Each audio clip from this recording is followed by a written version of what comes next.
Hello जी आई ना घर वाला तनी परी मन करता आई ना बानावा बानी हम बात भोसड़ी सपना में बिना बावसीर के बावसीर हो गया। अच्छा ठीक बात ना आई ना बड़ी मन करता। अच्छा ठीक बा तनी ठीक बा।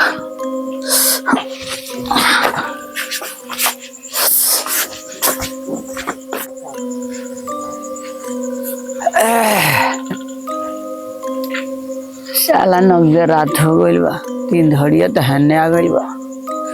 सुगो बहुत चल गई बा नीचे।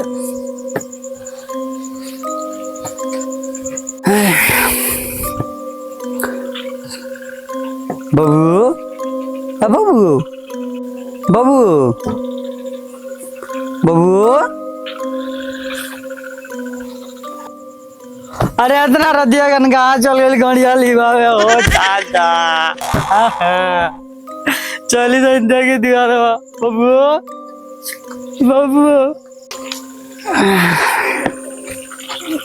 हाँ सरवा राती खाने गई हमार बबुआ बबुआ। अरे बबुआ के देखला हो बुझा तो तू जानते नहीं काहे ला लाने पर धान झरला बड़ा। जा घर सुत ताल पर मिलावा ताल आ तार लइका गइल बाटे मर माल। ई क्या कहले रे है डाल के गणिया में लठिया आ भेजा दे मठिया। हम जाता नहीं अपना बबुआ के खोज। जाई जाई जाई जाई खोज जाई।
चारवा के बेटा वो अभी ले ना आई उई बड़ा से बोला के बैठले बा हमार सामान सीज के पसीज गए किन्हीं लोग को तो नहीं खेतना रात हो माई खोज तो हुई।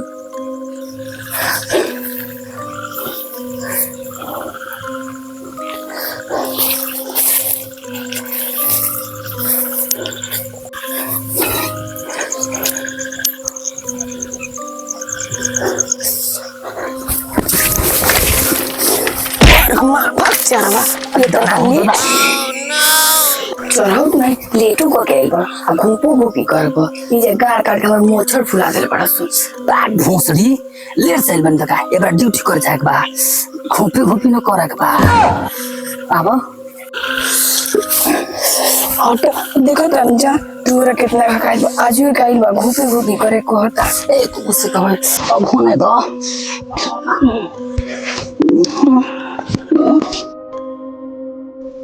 आओ ना दो ना चारवा मत ये भोसड़ी अपना रिस्क लगा लो नहीं चारवा अपना खा लो देखा बॉडी तो बाड़ी इतना रिस्क लगा तो कहते कि थोड़े तब मिक्स कर रहे हैं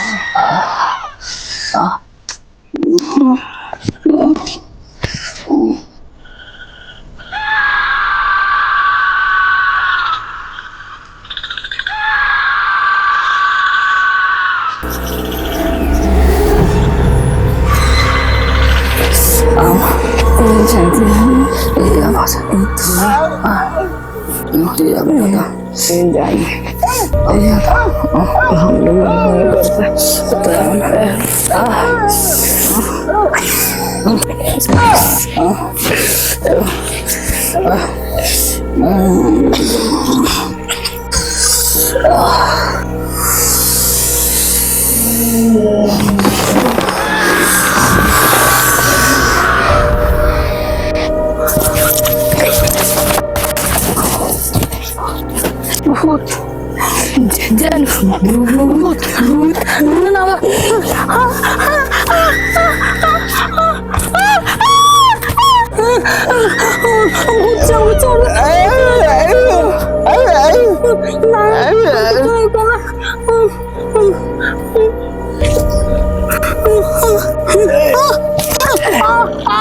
हमको छोड़ दो, हमको छोड़ दो।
तो आई नमस्ते प्रणाम।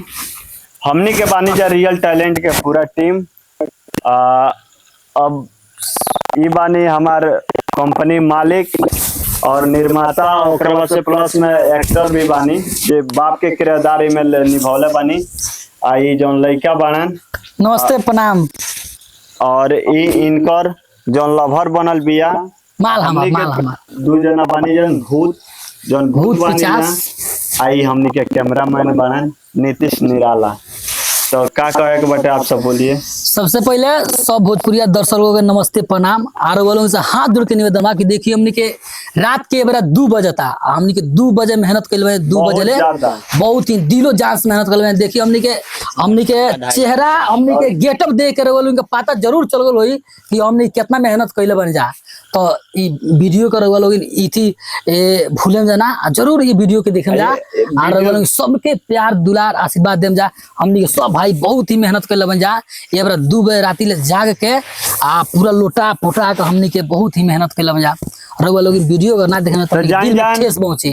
तो रउआ लोग ई वीडियो को मिस ना करें, जरूर देखें। और भाई लोग के भर भर के प्यार आशीर्वाद देम, ताकि एक से जौन भी अगला वीडियो आई साफ खतरनाक बवाल वीडियो आई और लोग के इंटरटेनमेंट हमें करावत रह जा, प्यार दुलार से बनौले रह जा। हाँ, रियल टैलेंट कॉमेडी चैनल पर बाटे, रौरलोनी जाई जान और रियल टैलेंट कॉमेडी सर्च मारी जान और चैनल के सब्सक्राइब करी जा, लाइक करी जा, कमेंट करी जा, ज्यादा से ज्यादा शेयर करी जान।